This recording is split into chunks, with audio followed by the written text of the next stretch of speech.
What is up, everybody? Kicking in another Fright Fest. Beautiful night. Tonight we are going to do the haunted attractions. All 4 of them. I haven't really done haunted attractions or haunted houses in general for many years, but I figured I'd do these tonight. We'll find out how they are. So come along for a great scary night, maybe, and we'll see how it goes. And right over here is what we're gonna hit first. The Jingle Mangle, right here. And I don't know what this is gonna be like. Is it gonna be like Christmas Evil, Silent Night, Deadly Night? I don't know. Jingle Jingle, we'll find out. So we're gonna head right in there. And we got our bracelets, which are basically good just standing in line forever.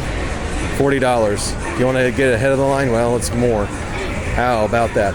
$40 on Saturday night anyway. So, but you can't beat that. $40 for all 4 attractions instead of per attraction. So I'll see you at the end. Alrighty.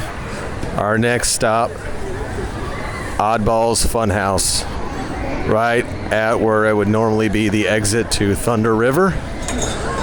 And I am guessing this is going to be the Clown House. So, I keep seeing the entrance to this. We are finally going to do it.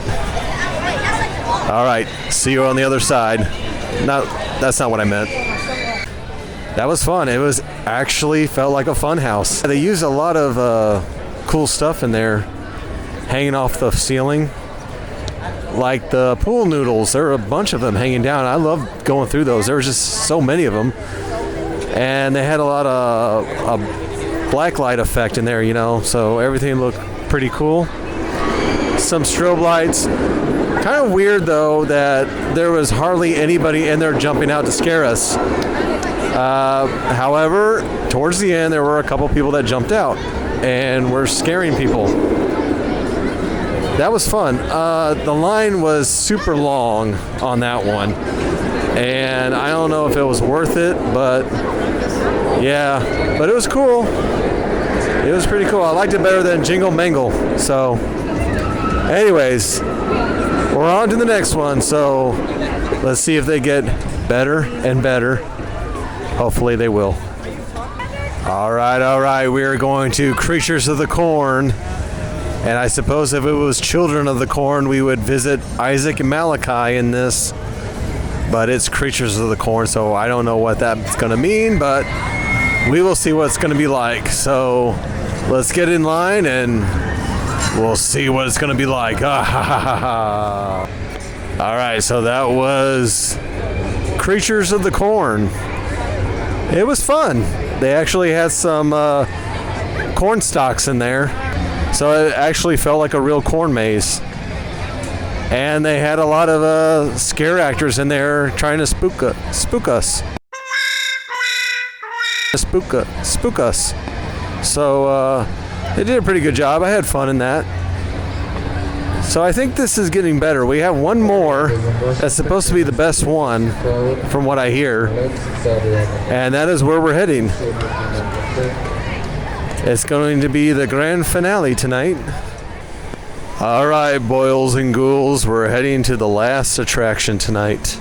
The haunted, infamous Slaughterhouse. And from what I have read about this attraction, there is a character known as Pigman. I think I've read that right. Yes, let's do that. And when I think of that, I think of Farmer Vincent from Motel Hell, but I don't think Rory Calhoun will be in here, but this is supposed to be the best one tonight. This is supposed to be the best attraction at Fright Fest, the Slaughterhouse. Let's do it. It's a pretty big line, so this better be worth it. And we made it this far. Let's hope we make it out of here alive. All right. So we made it through the Slaughterhouse. We survived all 4 of them.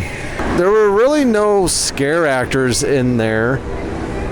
Actually, there weren't that many scare actors in many of them. I mean, the corn maze, which was the Creatures of the Corn, they had more scare actors tonight than any of the other attractions. But this one was pretty well set up. So the Slaughterhouse had a very long line, just like the Oddball's Funhouse. And we stuck through it. It was only a half hour to get through it.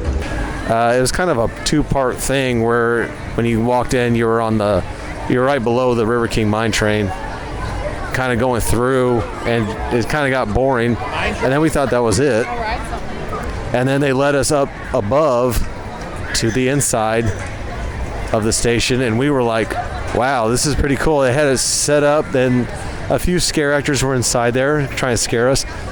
I was quite impressed. I mean, it was very well made. Like I said, I wish there was more scare actors to really impress me.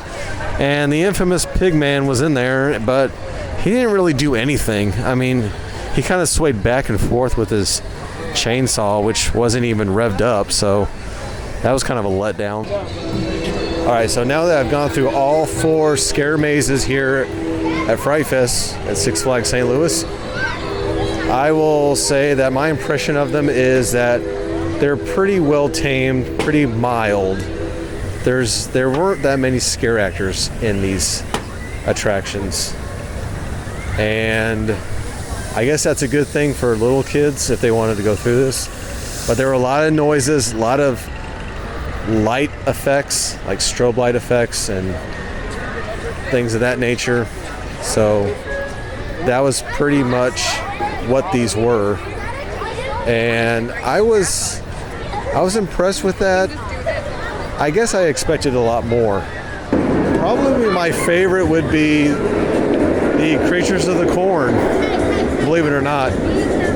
Probably because it had more scare actors than any of the other attractions. The Oddball Funhouse was a funhouse, but it was well decorated inside. So I was impressed with that. And then the Slaughterhouse, like I said, was probably the better built and constructed of all 4 of them. And then Jingle Mangle, it's not even worth mentioning it again. It was just, that wasn't really impressive at all.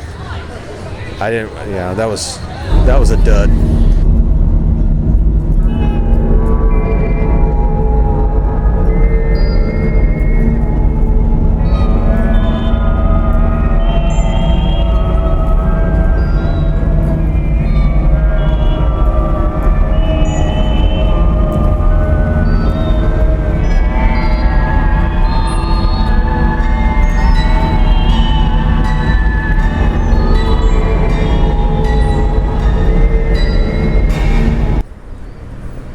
So once again, thanks for joining me tonight. If you like what you see and you haven't subscribed, hit that subscribe button. Do it already, because it's a good thing. And leave a comment below, because I would love to hear any comments you have. And this is the Home Park Crusader, wishing everyone out there all the best. I'll see you next time at Six Flags St. Louis. Take care and good night.